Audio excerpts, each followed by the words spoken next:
আসসালামু আলাইকুম everyone, welcome back to my channel. আশা করি সবাই ভালো আছেন, সুস্থ আছেন। আমি আল্লাহর রহমতে ভালো আছি, সুস্থ আছি।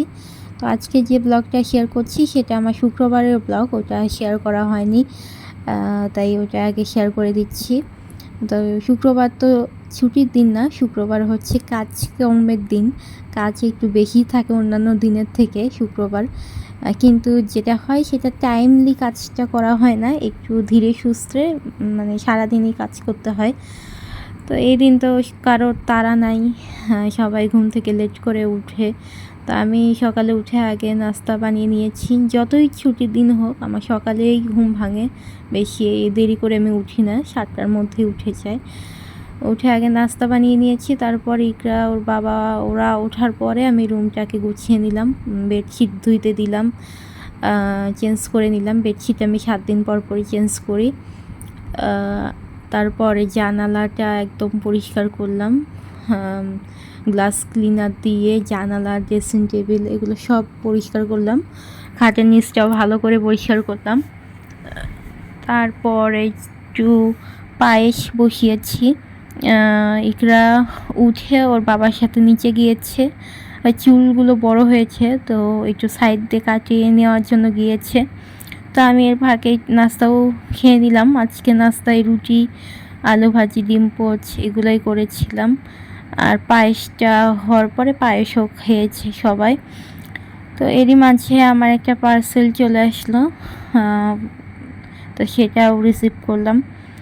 তো ইদানিং তো প্রতিদিনই বৃষ্টি হচ্ছে, প্রতিদিন সকাল থেকে দুপুর পর্যন্ত রোদ থাকে, দুপুরের পর থেকে শুরু হয় বাতাস, এরপর বিকাল নামতে নামতেই বৃষ্টি চলে আসে। আজকে একটু তাড়াতাড়ি বৃষ্টি চলে আসতেছে। তো শুক্রবারে যতই বাসায় মাংস থাক বা মাছ থাক এগুলো রান্না হয় না।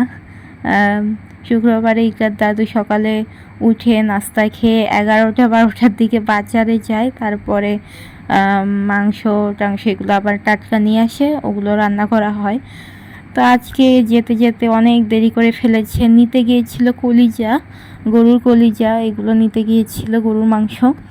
তো গরুর কলিজা নাকি পায়নি, পরে আরও একটু ভিতরের দিকে সিপাহীবাগের দিকে যেতে চেয়েছিল। তো রাস্তায় অনেক পানি জমে গিয়েছে বৃষ্টির কারণে, ওদিকেও যায়নি। গরুর মাংস আর নিয়েও আসে নাই আজকে। গরুর মাংস ফ্রিজে ছিল, তো আমি বললাম যে ভিজিয়ে নেই। তো বলতেছে যে মুরগি নিয়ে আসছি, ওই মুরগি আজকে রান্না হোক। তো দুইটা এখানে দেশি মুরগি ছিল, তো ওগুলা কেটে কুটে পরিষ্কার করে নিলাম। আর হচ্ছে পোলাও রান্না করব, মুরগির মাংস পোলাও এগুলো দুপুরে খাওয়া হবে। আগের দিনেরও কিছু তরকারি আছে। আর রাতের জন্য এখানে যে শোল মাছ দিয়ে আলু ঘাটি করব। আলু ঘাটি করলে একটু বেশি পরিমাণেই করতে হয়, সবাই এটা অনেক পছন্দ করে। আর শোল মাছ দিয়ে আলু ঘাটি সবাই অনেক বেশি পছন্দ করে। তো আগে আমি আলু ঘাটিটা করে নিলাম। এটা করতে একটু বেশি সময় লাগে, সব কিছু করতে একটু বেশি টাইম লাগে যায়। শুক্রবারের দিন এই জন্য একটু কাজের দিন, মানে রান্নাবান্না লেট করে শুরু করা হয়, শেষও হয় একটু লেট করে। তারপরে আমি পাশের চুলায় মুরগিটাও রান্না করে নিয়েছি। এইসব করতে করতেই গ্যাস চলে গিয়েছিল, তাই আবার ইন্ডাকশনে পোলাওটা করে নিলাম। পোলাও বরাবরের মতো অনেক বেশি ঝরঝরে আর সুন্দর হয়েছিল। তারপরে দুপুরবেলা নামাজ পড়ে আসার পরে প্রায় 3টা-4টার দিকে আমরা সবাই খেয়েছি। শুক্রবারের দিন এরকমই হয়। তো আমি একটু সুন্দর করে প্লেটিং করে নিলাম, শসা, মুরগির মাংস এগুলো নিয়ে নিলাম। তো আমার শ্বশুরবাড়িতে কিন্তু খাওয়া দাওয়া নিয়ে কোনো ভাগ বাটোয়ারা নেই। আমি রান্না বান্না করে সবার সামনে রেখে দিই, যে যার মতো উঠিয়ে নেয়, এটাই আমাদের বাসায় নিয়ম। আমিও আমার মতো করেই উঠিয়ে নেই। এমন না যে আমি সবার আগে নিয়ে নেই, বাকিরা পরে যা থাকে তা খায়, এরকম কিছুই না। সবাই আমরা একসাথে বসেই খাই।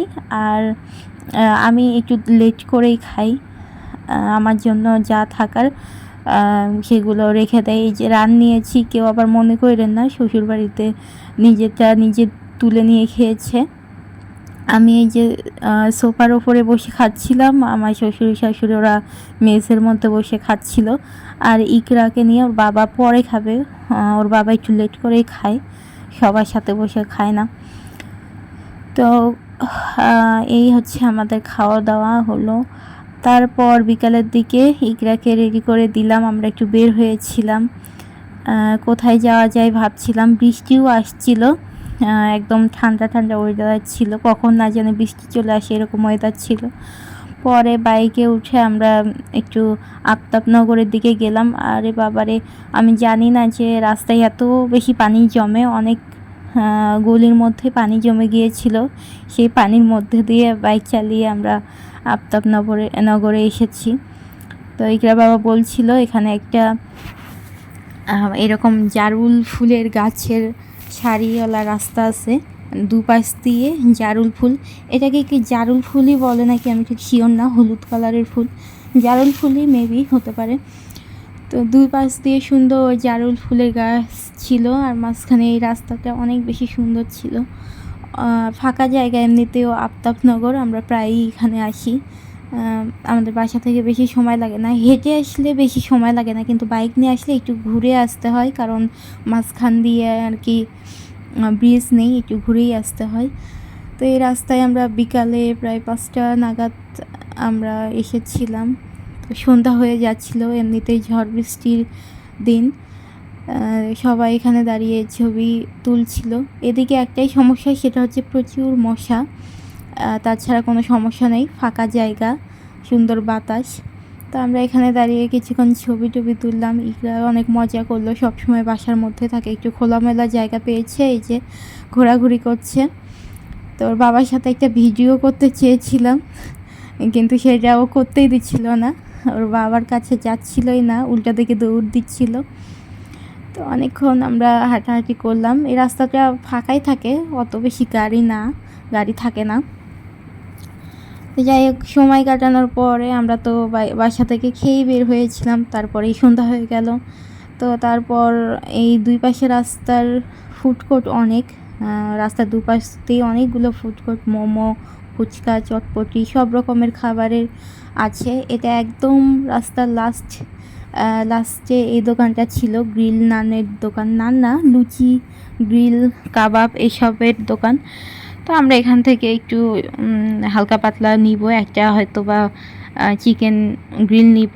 ইকরা বাবা এগুলোই পছন্দ করে, অন্য খাবারেও যেতেই চায় না, সব সময় এই যে রুটি, পরোটা, গ্রিল, এসব একটু ভারী খাবারই পছন্দ করে, অন্য কোনো নাস্তা বাইরে গেলে খেতে চায় না।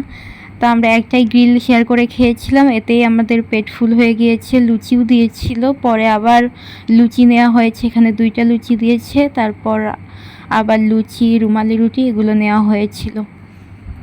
তো এভাবে কেটেছে আমাদের উইকেন্ড। আপনারা সবাই ভালো থাকবেন, আল্লাহ হাফেজ।